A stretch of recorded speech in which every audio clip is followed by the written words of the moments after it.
How do you know where you are? Oh my God. Go ahead. Tell your nun story. Okay. Did you? He's talking right now to the saving thing. I'd been in practice in Georgetown for a few years, and part of our policy was not to charge religious figures. We had a small group of lady nuns just north of town in what used to be the governor of Kentucky's house.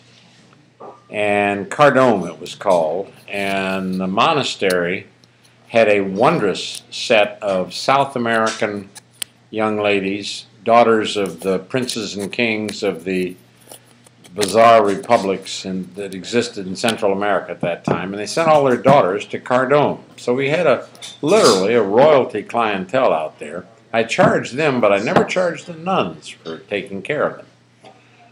The nurse out there was appropriately called Sister Dolorosa. I think it meant sadness, but we always thought she was really something to watch. When Sister Dolorosa called you, you knew you had trouble. So she called and said she had one of her sister nuns had a very bizarre lump, and she wanted it checked. So I said, certainly, bring her in. So Sister Dolorosa arrived, and of course they wore those black habits with the white hoods and had 847 pins to keep all the clothes together. And so Sister Dolorosa stayed in the room with my nurse and me, and we began to get the subject nun, whose name I've forgotten, undressed. We put her up on the exam table in a sitting position, so she was quite dignified, and I had her in a gown. The picture's gone. Does that mean anything?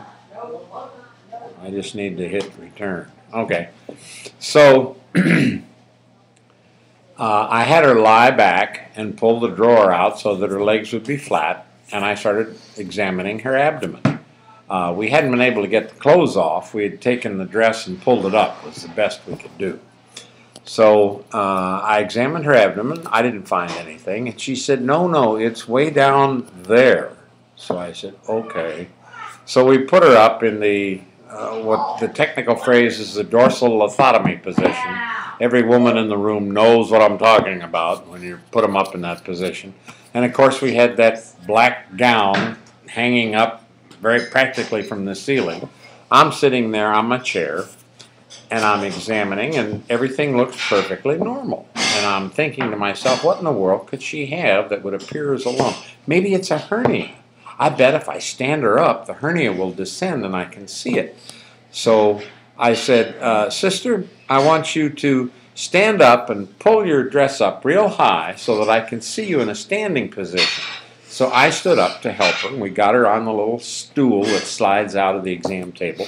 She stood up, and I knelt down to look, and then I sat down.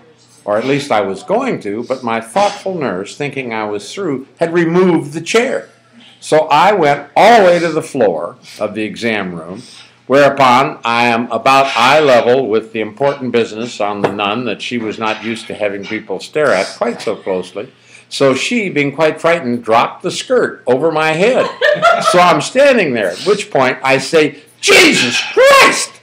And the Sister Dolorosa said, well, I don't think you ought to say that, doctor, and let's get him out of there. What do you say? And I said, that's the best thing I've ever heard of. Let's get me out of there. But that was my worst day in private practice. So what did she have, and what did you do with it? She had a small hernia, but it was the dropping the skirt over my head that was the crowning blow. Besides, I could barely get up. And, of course, my nurse had collapsed in hysterical laughter over in the corner. Wouldn't come help me up.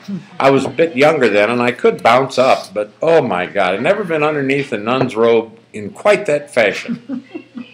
Very good. I love it. How many times have I heard that one? Can you click?